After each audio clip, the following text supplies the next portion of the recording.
Welcome in, everybody, to the Real Ballz Podcast Wednesday edition. It is September 19th, and we have got a great show today.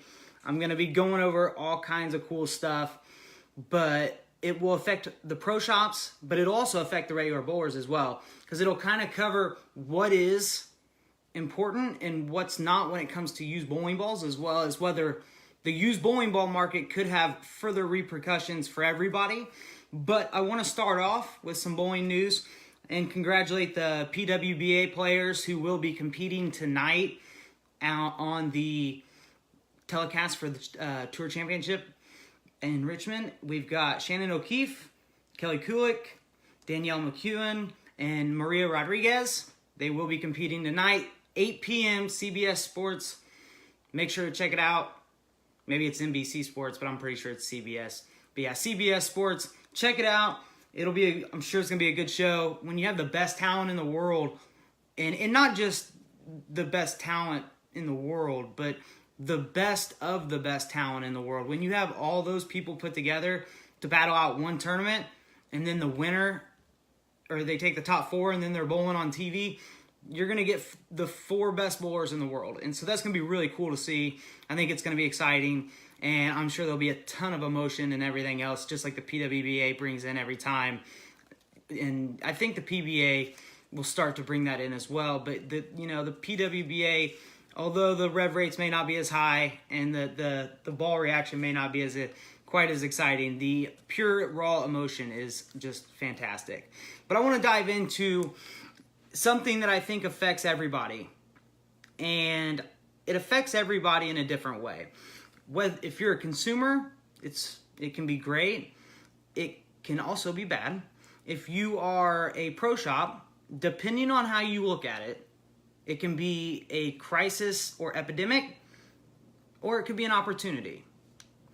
So, as our society has grown with technology, we as pro shop operators and bowlers, we have also done that as well.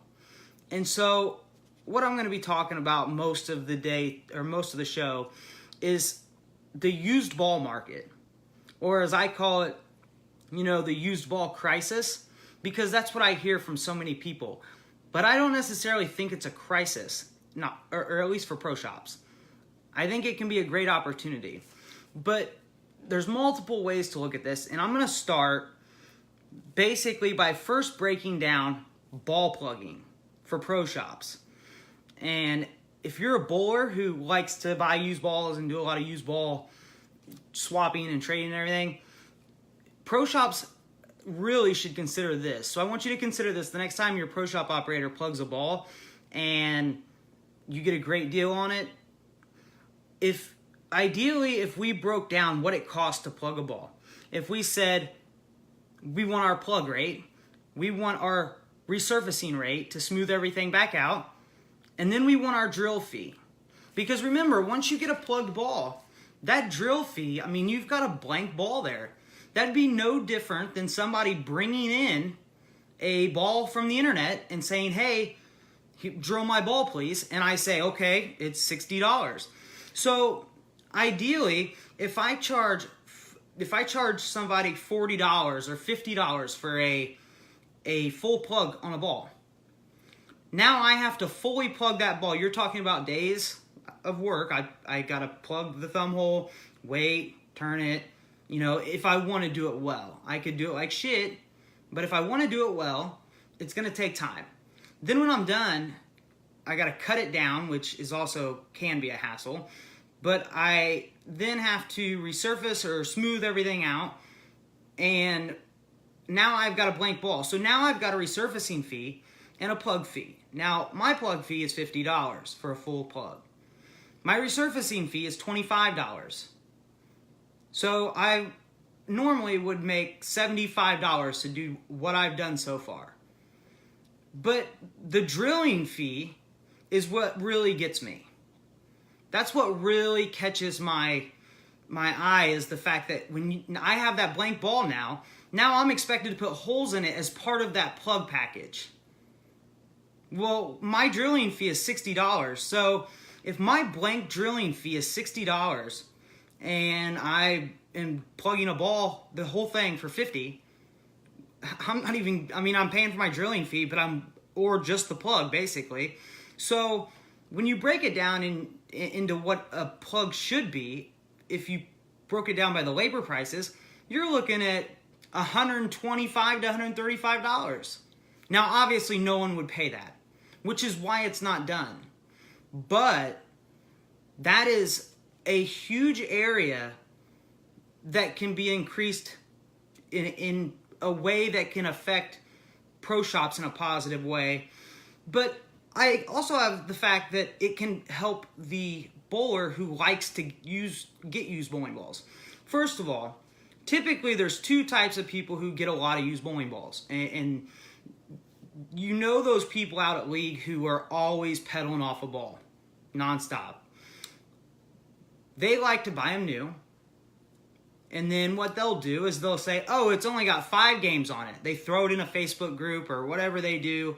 And all of a sudden, this person has one of two traits typically.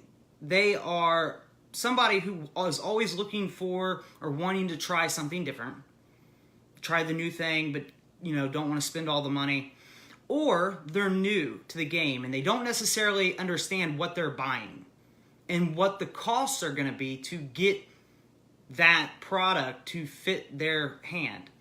And they say, oh, it feels close. And then you sometimes the used ball seller will even say, just go in the pro shop. They'll do it. They'll plug the thumb and change the grips and you'll be good to go, or whatever it is. So your uneducated buyer would look at that and go, hey, this is a good deal. All they've got to do is show them that ball costs $200 in your pro shop and they're getting it for $60 or $70, whatever the used ball dealer or seller wants to sell it to them at. Well, for the pro shop side, most pro shops look at this as a problem because of the fact that they're losing new ball sales because of it. They're losing sales on new balls to people out selling used balls and swapping used balls. But that's not necessarily the way to look at it.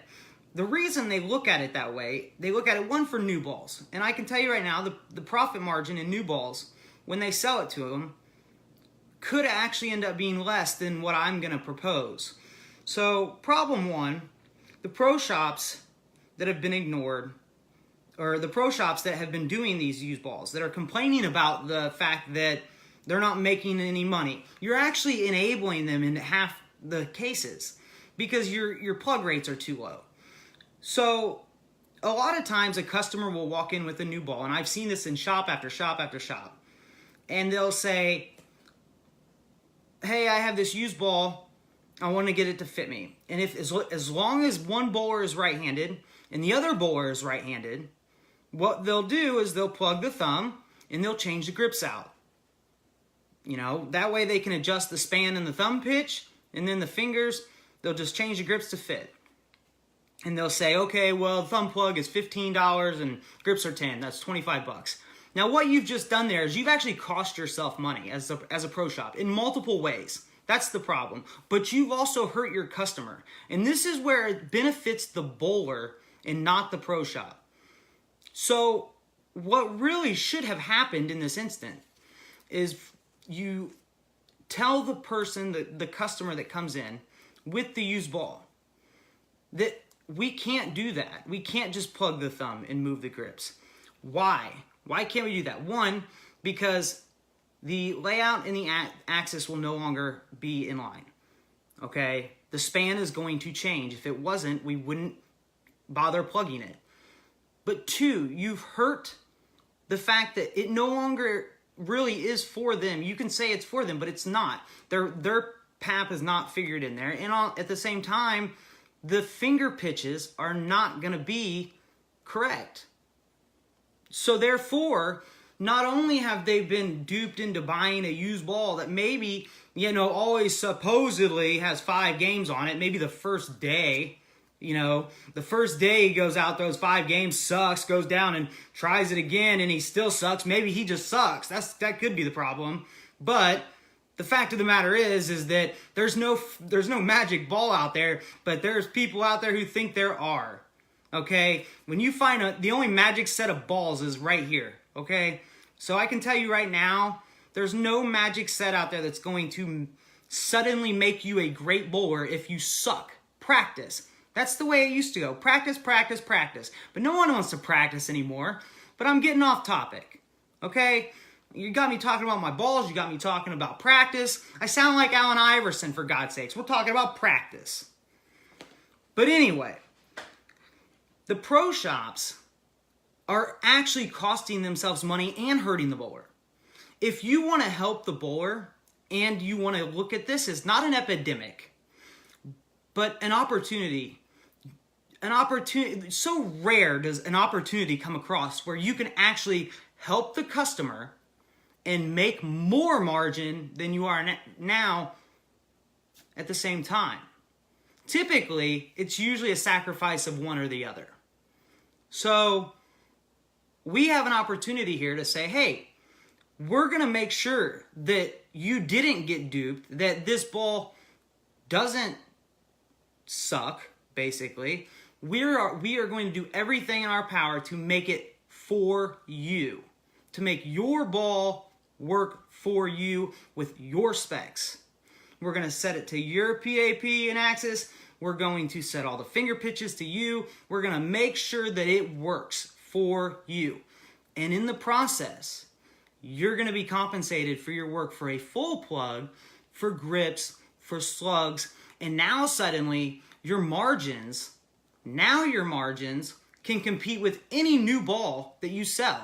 Unless you're selling it full-blown retail, there ain't a damn ball out there, if you got your prices set right, that if you sell it for, you sell your plug work and your grips and slug and everything for $60, $75 total, there's not a ball out there that unless you're selling it retail, that's going to give you that kind of return within a $20 price range or so.